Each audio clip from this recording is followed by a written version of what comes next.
Hello. അപ്പോൾ നമുക്കിനി ഫ്രണ്ട്സിനോ പേരൻസിനോ അല്ലെങ്കിൽ പാർട്ട്നേഴ്സിനൊക്കെ ഈ ലെറ്ററൊക്കെ എഴുതി കൊടുക്കുന്ന ടൈമിൽ ചുമ്മാതെ ലെറ്റർ മാത്രം കയ്യിൽ വെച്ച് കൊടുക്കണ്ട കേട്ടോ. ആ ലെറ്റർ എന്ത് ചെയ്യുക, ഇതുപോലെ നമുക്കൊരു എൻവലപ്പ് ഉണ്ടാക്കിയിട്ട് അതിനകത്ത് ഇട്ട് കൊടുക്കാം കേട്ടോ.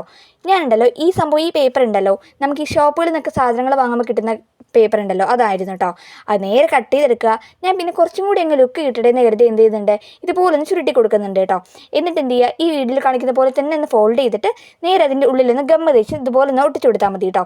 ഇത്രയേ ഉള്ളൂടെ പണി. ഇത് മാത്രം അങ്ങ് ചെയ്താൽ മതി കേട്ടോ. അപ്പം തന്നെ നമ്മുടെ ഐറ്റം റെഡി ആയിട്ടോ. പിന്നെന്താ, നമ്മുടെ കുറച്ച് അൽക്കുലത്തെ പണി അത് മെയിനാണല്ലോ. അപ്പം ഞാൻ നേരെ കുറച്ച് എലിയും പൂവും കായൊക്കെ ഒന്ന് വരച്ച് കൊടുക്കുന്നുണ്ട് കേട്ടോ. നിങ്ങൾക്ക് അറിയാവുന്ന ഡിസൈൻസ് ഒക്കെ വരയ്ക്കാവേ. അങ്ങനെ വരച്ച് നേരെ ഇതിനങ്ങ് റെഡിയാക്കി എടുത്താൽ മതി കേട്ടോ. അപ്പോൾ സംഭവം റെഡി ആയിട്ടുണ്ട്. എന്നിട്ട് എന്ത് ചെയ്യുക, നിങ്ങൾക്ക് എഴുതാനുള്ള എന്തെങ്കിലും ലെറ്ററൊക്കെ അങ്ങ് എഴുതി നേരെ ഇതിനകത്ത് ഇട്ട് കൊടുത്താൽ കാണാൻ ഭയങ്കര ക്യൂട്ടാണ് കേട്ടോ. നമ്മൾ കൊടുക്കുന്ന ആൾ ഹാപ്പി, അതുപോലെ തന്നെ കിട്ടുന്ന ആൾ ഹാപ്പി കേട്ടോ. അപ്പോൾ എന്ത് ചെയ്യുക, ഇതെല്ലാവരും ട്രൈ ചെയ്ത് നോക്കുക കേട്ടോ. ചെയ്യാനായിട്ട് ഭയങ്കര സിമ്പിളാണേ. പിന്നെ ഇത് ചെയ്യുന്ന ടൈമിൽ എന്താ അറിയോ ശ്രദ്ധിക്കേണ്ടത്, നമ്മൾ എടുക്കുന്ന പേപ്പറിൻ്റെ നീളവും വീതിയൊക്കെ ഉണ്ടല്ലോ, അത് കറക്റ്റ് ഈക്വൽ ആയിരിക്കണം കേട്ടോ. ഇപ്പോൾ 5 സെൻറ്റിമീറ്റർ എടുക്കുന്നുണ്ടെങ്കിൽ അതുപോലെ തന്നെ 4 സൈഡും 5 എടുക്കണേ. ഇപ്പോൾ 10 ആണെങ്കിൽ 10 അങ്ങനെ എടുക്കണം കേട്ടോ. അല്ലെങ്കിൽ ഇപ്പോൾ ഒന്ന് ചെറുത് ഒന്ന് വലുതായി കഴിഞ്ഞാൽ നമുക്ക് നേരെ ഉണ്ടാക്കുമ്പോൾ കറക്റ്റായി കിട്ടത്തില്ല കേട്ടോ. ഇതേ പറഞ്ഞ് നമ്മുടെ സംഭവം ഇവിടെ റെഡി ആയിട്ടുണ്ട് കേട്ടോ. അപ്പോൾ നിങ്ങൾക്ക് ഇഷ്ടപ്പെട്ട് കഴിഞ്ഞാൽ ലൈക്കും ഷെയറും സബ്സ്ക്രൈബും കമൻറ്റും ഒന്നും മറക്കണ്ട കേട്ടോ. പിന്നെ അതുപോലെ തന്നെ എന്ത് ചെയ്യുക, നിങ്ങൾ ട്രൈ ചെയ്ത് കൂടി നോക്കാവേ. അപ്പോൾ ഓക്കെ, ബൈ ബൈ.